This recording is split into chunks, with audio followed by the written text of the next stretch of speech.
नमस्कार साथियों। आज के इस वीडियो में मैं आप सभी को रेलवे एनटीपीसी एग्ज़ाम के लिए मैथ का सबसे बेस्ट स्ट्रेटजी बताऊंगा। यानी एनटीपीसी के एग्ज़ाम के लिए आपको किस टीचर को फॉलो करना चाहिए, किस टीचर का आपको कोर्स लेने की ज़रूरत है, कितने घंटे की यदि आप डेली बेसिस पे पढ़ाई करेंगे जिससे कि एनटीपीसी का जो मैथ का सिलेबस है वो कंप्लीट हो जाएगा। इन सब के बारे में मैं आपको इस वीडियो के माध्यम से बताऊँगा। और बहुत सारे कैंडिडेट को बुक को लेकर भी डाउट है, तो परेशान नहीं होना है। मात्र आपको एक बुक मैं सजेस्ट करूंगा और यकीन मानिए ये जो स्ट्रेटजी है यदि इसे आप फॉलो करते हैं ना तो फिर आपका जो एनटीपीसी सीबीटी 1 में मैथ का स्कोर है वो 30 आउट ऑफ 30 और सीबीटी 2 में 35 आउट ऑफ 35 ईजी वे में आ जाएगा। और ऐसा मैं इसलिए बोल रहा हूँ क्योंकि रेलवे एग्ज़ाम में जो मैथ और रीजनिंग का लेवल होता है वो बहुत हार्ड नहीं होता है। 2 से 4 क्वेश्चन ऐसे होते हैं जो आपको फंसाएंगे। बाकी के जो क्वेश्चन होते हैं ना उसमें मेन जो फंडा है वो टाइम मैनेजमेंट का है। यदि आप एग्ज़ाम में टाइम को अच्छे से मैनेज कर गए तो फिर आप किसी भी सेक्शन में अच्छे स्कोर कर जाएंगे। और यही चीज़ मैं आपको बारीकी से समझाऊंगा एक एक चीज़। बस आप लोग इस वीडियो को शुरू से लेकर अंत तक देखिए। यदि वीडियो पसंद आएगा तो प्लीज़ वीडियो को लाइक कर दीजिएगा और आगे ऐसे ही वीडियो पाने के लिए चैनल को सब्सक्राइब भी ज़रूर कर दीजिएगा। तो चलिए हम लोग वीडियो को शुरू करते हैं। सबसे पहले बात करते हैं कि जो एनटीपीसी का एग्ज़ाम होता है उसमें मैथ का कितना वेटेज है। तो सीबीटी 1 में जो मैथ का वेटेज है वो 30 प्रश्न पूछे जाते हैं, यानी 30 प्रश्न पूछे जाते हैं सीबीटी 1 में। और सीबीटी 2 में जो है वो 35 प्रश्न पूछे जाते हैं। तो बेसिकली सीबीटी 1 और सीबीटी 2 में नंबर ऑफ क्वेश्चन का ही फ़र्क है, बाकी ऑन एन एवरेज जो लेवल है वो बराबर ही होता है, ठीक ना। अभी हम लोग फोकस सीबीटी 1 को ही करते हैं क्योंकि अभी हमारा एग्ज़ाम सीबीटी 1 ही होगा और जैसे ही सीबीटी 1 क्लियर होगा उसके बाद ही हमको सीबीटी 2 देने को मौका मिलेगा। और मैंने आपको पहले ही बता दिया कि सीबीटी 1 और सीबीटी 2 में कुछ ज़्यादा फ़र्क नहीं है, बस नंबर ऑफ क्वेश्चन का फ़र्क है, ठीक। और ये जो स्ट्रेटजी मैं बताऊंगा ये उन सभी कैंडिडेट्स के लिए लागू होगा जो कि ग्रेजुएशन लेवल के लिए फॉर्म भरेंगे या फिर भर दिए होंगे या फिर अंडर ग्रेजुएट लेवल का जो फॉर्म है उसको फिलअप किए होंगे, ठीक ना। चलिए अब हम लोग बात करते हैं कि ये जो 30 प्रश्न है यदि आप प्रीवियस ईयर क्वेश्चन को देखेंगे, अगर उसको एनालिसिस करेंगे तो 15 से 18 ऐसे प्रश्न हैं जो कि इजी लेवल में पूछे गए हैं, यानी जिनका लेवल इजी है। यानी इसको वो सभी कैंडिडेट सोल्व कर लेंगे जो एक बार कहीं ना कहीं से मैथ पढ़े होंगे, ठीक। उसके बाद 4 से 5 प्रश्न ऐसे आते हैं जिनका जो लेवल है वो मॉडरेट है और इनको कौन सोल्व करेगा, जिसको कि मैथ का अच्छा खासा पकड़ है, ठीक। उसके बाद 4 से 5 क्वेश्चन आपको हाई लेवल का भी प्रश्न में अरे परीक्षा में पूछा जाता है, ठीक ना। और 1 से 2 क्वेश्चन है जो कि मिसलेनियस से रहता है। मिसलेनियस जैसे कि कोई कोऑर्डिनेट ज्योमेट्री से एकदम डीप से पूछ दिया, डीआई अजीब टाइप का पूछ दिया, उसके बाद लॉगरिथम से किसी किसी आपको शिफ्ट में पेपर में सवाल पूछ दिया जाता है, तो ये हो गया। बाकी जो अगर अच्छे से तैयारी कर रहा होगा, थोड़ा बहुत भी अगर कर रहा होगा तो इसको ये हैंडल कर लेगा, ठीक ना, इसको बना लेगा, यानी 20 से 25 सवाल वो आराम से सोल्व कर लेगा। लेकिन बाकी के जो ये हाई लेवल के प्रश्न हैं, हाई लेवल मतलब होता है कि कुछ ऐसे सवाल होते हैं, हालांकि ये भी बनते हैं, लेकिन ऐसे सवाल होते हैं जो थोड़ा दिक्कत करता है और सभी लड़कों को दिक्कत करता है। जैसे कुछ पॉइंट्स में ऑप्शन में दे दिया हो या फिर परसेंटेज सोल्व नहीं हो रहा है, तो ऐसी चीज़ें होती हैं। बाकी मिसलेनियस मैंने आपको बता ही दिया। तो इसको आपको मैनेज करने के लिए इसका एक ही सॉल्यूशन है और वो सॉल्यूशन है मोर एंड मोर प्रैक्टिस। इसके अलावा और कोई भी सॉल्यूशन नहीं है कि किसी भी टीचर से पढ़ लीजिए, कितना भी पढ़ लीजिए, कोई भी कोर्स कर लीजिए, कितना भी पैसा झोंक दीजिए, कुछ फ़ायदा नहीं करेगा। सिर्फ और सिर्फ एक ही फ़ायदा करेगा और वो है मोर एंड मोर प्रैक्टिस। जितना आप खुद से प्रैक्टिस करेंगे, खुद से सोल्व करेंगे, खुद का दिमाग लगाएंगे, खुद का कलम चलाएंगे, वीडियो ना देखेंगे किसी का, वही आपका काम आएगा। आगे मैं बताऊंगा, हालांकि ये मैं ओवरव्यू के तौर पे आपको बता दिया कि कैसा कैसा आपको सवाल पूछा जाता है, ठीक। अब बात करते हैं सिलेबस का कि सिलेबस क्या है। तो सिलेबस में तो अर्थमेटिक और एडवांस दोनों पढ़ना है। आपको स्क्रीन पर दिखाई दे रहा होगा ये एनटीपीसी के मैथ का प्रीवियस ईयर में पूछा गया सीबीटी 1 और सीबीटी 2 का एनालिसिस है 2016, 17, 20, 21, 22 में जो पेपर हुआ है। यह देखिए नंबर सिस्टम से आपको 8% प्रश्न पूछे गए हैं। एलसीएम एसजीएफ से ऑन एन एवरेज 5%, सिंप्लीफिकेशन से 5%, पावर एंड रिसर्च से 3%, एवरेज से 3%, रेशियो प्रोपोर्शन से 6%, एलिगेशन एंड मिक्सर से 1%, परसेंटेज से 3%, प्रॉफिट एंड लॉस से 8%, डिस्काउंट से 1%, एसआई से 4%, सीआई से 4%, टाइम एंड वर्क से 5%, 5 एंड रिटर्न से 1%।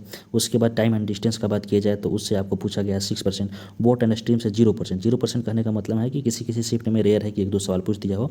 उसके बाद सीरीज से 1% पूछा है, अलजेब्रा से 7%, ट्रिग्नोमेट्री से 6%, ज्योमेट्री से आपको 5%, मेंसुरेशन से 4%, डीआई से 12% और मिसलेनियस यानी जो विविध है जिसका मैंने जिक्र किया वो 3% सवाल पूछे गए। यानी कहने का मतलब है ये सिलेबस है, सिलेबस में तो सब कुछ पढ़ना है, आपको एडवांस अर्थमेटिक सब पढ़ना है। और यहाँ पे आपको दिखाई भी दे रहा होगा कि ये इंपॉर्टेंट के तौर पे भी लिखा गया है, यानी जहाँ से ज़्यादा प्रश्न पूछा गया है उसको इन्होंने इंपॉर्टेंट दिया है, ठीक ना। तो इंपॉर्टेंट कहने का मतलब है कि यहाँ से ज़्यादा प्रश्न पूछा है। हालांकि हमको तो सब पढ़ना है, जो महत्वपूर्ण है जो नहीं महत्वपूर्ण है, क्योंकि हमको तो फुल मार्क्स लेना है, ठीक। अब बात करते हैं कि ये सिलेबस हो गया भाई, पढ़ना तो सब कुछ है। स्ट्रेटजी क्या होना चाहिए इसके लिए, कितने घंटे की पढ़ाई करना चाहिए और कहाँ से पढ़ना चाहिए। तो हम लोग अब आते हैं अपनी स्ट्रेटजी पर। तो देखिए मैं वीडियो बनाता हूँ तो सबके लिए बनाता हूँ, ठीक ना। सबके लिए अलग अलग मैं वीडियो बनाना पसंद नहीं करता हूँ। अगर स्ट्रेटजी मैं बताऊँगा तो सबके लिए बताऊँगा। एक बंदा मैं ले रहा हूँ जो कि पहले से पढ़ा है और उसका मैथ का जो कॉन्सेप्ट है वो क्लियर है, ठीक ना। काफ़ी एग्जाम में वो निकाला भी है, उसका मेरिट नहीं बन पाता है, या फिर कभी ना कभी पढ़ा है तो उसका कॉन्सेप्ट क्लियर है मैथ का। और मैं सेकंड वैसे लड़का का ले रहा हूँ जिसका कि कॉन्सेप्ट क्लियर नहीं है, या फिर वो सोच रहा है कि मैथ हमसे नहीं बनेगा, या फिर वो तैयारी शुरू किया है, यानी वो एनटीपीसी का फॉर्म फिलअप पहली बार किया और वो तैयारी शुरू किया। तो ये दो टाइप के लड़के हो गए, ठीक। तो देखिए जो फर्स्ट टाइप का लड़का है इसको डेली बेसिस पे 1 से 2 घंटे मैथ का पढ़ाई करना चाहिए, प्रैक्टिस करना चाहिए। और ये जो सेकेंड टाइप का लड़का है इसको डेली बेसिस पे 2 से 3 घंटे की आपको पढ़ाई करना चाहिए मैथ का। मैं मैथ का यहाँ से बात कर रहा हूँ क्योंकि ये स्ट्रेटजी वीडियो मैथ का है। अगर ये लड़का 2 से 3 घंटे डेली बेसिस पर अगर करता है पढ़ाई मैथ का, तो फिर ये 3 से 4 महीने में ईजी वे में आसान से ये जो मैथ का सिलेबस है उसको कंप्लीट कर लेगा। और आपका CBT 1 होने में अभी अच्छा खासा समय है, आपको इतना समय है कि आप सभी सेक्शन का जो सिलेबस है उसको आसानी से कंप्लीट कर लेंगे। ये तो भाई सिलेबस को कंप्लीट किए होंगे, नोट्स भी बनाए होंगे, प्रैक्टिस भी किए होंगे, तो इनको सिर्फ और सिर्फ प्रैक्टिस करना है, ठीक ना। और इनको तो अभी आपको सिलेबस भी कंप्लीट करना है, क्योंकि किसी न किसी टीचर से तो कॉन्सेप्ट क्लियर करना ही पड़ेगा, अपने से तो मैथ रीजनिंग बनने वाला चीज़ है नहीं। रही बात उसके बाद प्रैक्टिस भी करना है, तो इनको थोड़ा इनसे ज़्यादा समय देना ही पड़ेगा। तो 2 से 3 घंटा आप यदि मैथ को डेली देते हैं तो फिर 3 से 4 महीने में आपका जो सिलेबस है वो कंप्लीट हो जाएगा। अब बात करते हैं सोर्स क्या होना चाहिए, यानी कहाँ से हमको पढ़ना चाहिए, किस टीचर से पढ़ना चाहिए, क्योंकि टीचर से तो पढ़ना ही पड़ेगा भाई, मैथ ऐसा चीज़ है कॉन्सेप्ट क्लियर करने के लिए। तो देखिए यूट्यूब पर बहुत सारे कंटेंट जो है वो फ्री में है, ठीक ना। यूट्यूब पर बस उस चीज़ को आपको ढूंढना आना चाहिए।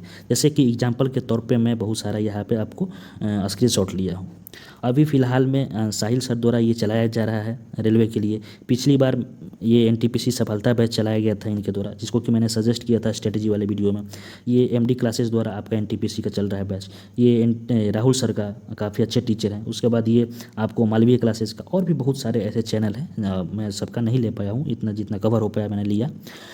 तो इनमें आपको किसी एक टीचर को फॉलो करना है और वहाँ से सिलेबस को कंप्लीट करना है। तो आई होप आप इस चीज़ को समझ रहे होंगे। फ्री में है, आपको कहीं भी किसी को भी 1 रुपया नहीं देना है। बस आप कोर्स में यही रहता है, PDF CDF दे देता है और कुछ नहीं होता। कोर्स में क्या रहेगा, यही चीज़ आप पढ़ाएंगे, 2-4 क्वेश्चन ज़्यादा पढ़ाएंगे, लेवल थोड़ा सा 1-2% लेवल बढ़ाकर PDF दे देंगे, और कुछ नहीं रहता है, ठीक ना। बाकी आपको फ्री में मिल रही है तो उसको यूटिलाइज करना सीखिए। मेरा कहने का मतलब आई होप आप समझ रहे होंगे। किसी एक टीचर को फॉलो कीजिए, देख लीजिए कि इसका पढ़ाने का तरीका आपको पसंद आ रहा है, और उससे अपना जो सिलेबस है उसको कंप्लीट कर जाइए। कुछ ऐसे कैंडिडेट हैं इनमें जिनका कि सिलेबस कंप्लीट है, लेकिन कुछ ऐसे चैप्टर होते हैं जो कि थोड़ा फंसता है, जैसे कि टाइम एंड डिस्टेंस का बहुत सारे कैंडिडेट का फंसता है। तो उनके लिए क्या करना है कि उस चैप्टर को लिखिए, और मैराथन वीडियो बहुत सारे आ जाएंगे। जैसे कि मान लीजिए टाइम एंड डिस्टेंस लिखेंगे फॉर रेलवे या फॉर SSC, सबके लिए तो मैथ रीजनिंग सेम ही होता है, कोई डिफरेंस ज़्यादा नहीं होता है। तो फिर क्या करना है कि बहुत सारे मैराथन वीडियो या फिर 1 शॉट में ऐसे वीडियो आते हैं जहाँ से आप देख कर कॉन्सेप्ट को क्लियर कर सकते हैं, ठीक। तो आई होप आप इस चीज़ को समझे होंगे। बाकी यदि आप फर्दर किसी का बैच लेना चाहते हैं या फिर किसी का कोर्स लेना चाहते हैं तो आप बिल्कुल फ्री हैं, किसी का भी आप ले सकते हैं। लेकिन मैं अपने पर्सनल पॉइंट ऑफ व्यू से कह रहा हूँ कि जब चीज़ें फ्री में हैं तो फिर पैसा खर्च करने का कोई औचित्य नहीं है। आई होप आप इस चीज़ को समझे होंगे। बाकी कोर्स बहुत सारे टीचर हैं, बहुत अच्छे अच्छे टीचर हैं, गगन सर है, आदित्य सर हैं, खान सर के बहुत सारे क्लासेज हैं, उसको ले सकते हैं, ठीक। ये आपके ऊपर डिपेंड भाई करता है। अब बात करते हैं कि भाई वो लड़का जो कोर्स जिनका कंप्लीट नहीं था, यानी कॉन्सेप्ट क्लियर नहीं था, वो भी पढ़ लिया, अब प्रैक्टिस कहाँ से करें। तो प्रैक्टिस के लिए सिर्फ और सिर्फ एक चीज़ होता है, वो होता है प्रीवियस ईयर क्वेश्चन। और प्रीवियस ईयर क्वेश्चन इतना पूछा है रेलवे कि आप उसको बनाइएगा तब तक आपका एग्जाम हो जाएगा, आपको मॉक लगाने की जरूरत नहीं है, प्रीवियस ईयर क्वेश्चन ही लगाइए सिर्फ। और प्रीवियस ईयर क्वेश्चन लगाइए कहाँ से, तो कोई भी आपके पास पब्लिकेशन का बुक हो, कहीं से भी मिल रहा उसको लगा जाइए। प्रीवियस ईयर क्वेश्चन सब में वही मिलेगा, लेकिन अगर जो ईजी वे में अवेलेबल हो रहा है, जहाँ तक मैंने देखा, वो है किरण पब्लिकेशन का, ठीक ना। मैंने पिछले स्ट्रेटजी वाले वीडियो में बताया था, तो वो जो चीज़ें थी उसका जो सभी जगह वो अवेलेबल नहीं था। दूसरा चीज़, इंग्लिश मीडियम में तो था ही नहीं। तो ये जो पब्लिकेशन है, इसका जो बुक है वो हिंदी और इंग्लिश मीडियम दोनों में है। और ये जो मैंने आपको यहाँ ये एनालिसिस का बताया था, इसी बुक से मैंने लिया है। तो काफ़ी अच्छा तरीका से ये चीज़ समझा है। और इसमें भी 2 टाइप का बुक है। मैंने पिछले स्ट्रेटजी वाले वीडियो में भी आपको बताया था कि यदि आप पहले से पढ़े हुए हैं तो सिर्फ और सिर्फ आप प्रैक्टिस कीजिए। और प्रैक्टिस कैसा कीजिए, मिक्स क्वेश्चन का कीजिए। यानी आपको कभी परसेंटेज का सवाल आ जाएगा, कभी ज्योमेट्री आ जाएगा, कभी मेंसुरेशन आ जाएगा, कभी प्रॉफिट एंड लॉस आ जाएगा, जैसे कि आपको परीक्षा में सवाल पूछता है। तो ऐसे आपका लत बना रहेगा इस प्रकार से। तो इस बुक को आप ले सकते हैं। नहीं तो आप धीरे धीरे अपना पढ़ाई कर रहे हैं, यानी किसी चैप्टर को आप किसी टीचर से पढ़े होंगे, तो उस पर आप क्वेश्चन लगाना चाहते हैं, तो सबसे अच्छा है प्रीवियस ईयर क्वेश्चन लगाइए। और वो भी type wise, chapter wise, type wise और चैप्टर वाइज के लिए ये सारे बुक को आप फॉलो कर सकते हैं। इसके अलावा यदि और भी आपके इजीली अवेलेबल हो पा रहा है कोई बुक, तो उसको ले सकते हैं, ठीक ना। बाकी मैं अपने पर्सनल पॉइंट ऑफ व्यू से कह रहा हूँ कि ये इस चीज़ को मैंने देखा, ये बुक को मैंने देखा, तो काफ़ी अच्छा बुक है। और इजीली सभी जगह ऑनलाइन ऑफलाइन दोनों लैंग्वेज में, इंग्लिश और हिंदी दोनों में अवेलेबल है, ठीक। तो आई होप आप इस चीज़ को समझे होंगे। अब बात करते हैं हम लोग टाइम मैनेजमेंट का। भाई टाइम कैसे मैनेज करें, हम लोग सब चीज़ पढ़ लिया, अब टाइम मैनेजमेंट का। तो देखिए, इसका कोई सोल्यूशन रामबाण नहीं है। इसका एक ही सोल्यूशन है, और वो है खूब प्रैक्टिस कीजिए। चुपचाप पढ़ाई, जब आपका सिलेबस कंप्लीट हो जा रहा है, प्रीवियस ईयर क्वेश्चन उठाइए, कॉपी उठाइए, पेन उठाइए और लगाइए। अगर फंस रहा है तो अपना दिमाग लगाइए, अगर क्या कह रहा है क्वेश्चन, कैसे कह रहा है। जब वो क्वेश्चन खुद से बन जाएगा ना, तो एक अंदर से अजीब टाइप का आत्मविश्वास आएगा, अरे यार इस क्वेश्चन को तो मैंने बना दिया। और जब आत्मविश्वास आएगा ना, तो उसके बाद 2-3 हार्ड भी क्वेश्चन रहेगा ना, तो आराम से बन जाएगा। ये मैं अपना पर्सनल एक्सपीरियंस आपको बता रहा हूँ, यकीन मानिए ये चीज़ आप कीजिए। आप क्या कर रहे हैं, आप क्या करते हैं, मुझे पता है। मैं बहुत सारे आजकल के लड़के को देख रहा हूँ कि वो मैथ नहीं बना रहे हैं, वो सिर्फ और सिर्फ किसी टीचर का वीडियो देख रहे हैं, 2 का स्पीड लगा रहे हैं और बस देख रहे हैं, हाँ कैसे बना रहा है, क्या कर रहा है, खुद नहीं बना रहे हैं। उस टीचर का बस कॉन्सेप्ट देख रहे हैं कैसे बना रहा है। अरे बबुआ, वो देखोगे तुरंत आधा घंटा बाद भूल जाओगे, या फिर परीक्षा में तो भूलोगे ही भूलोगे। ऐसा नहीं करना है।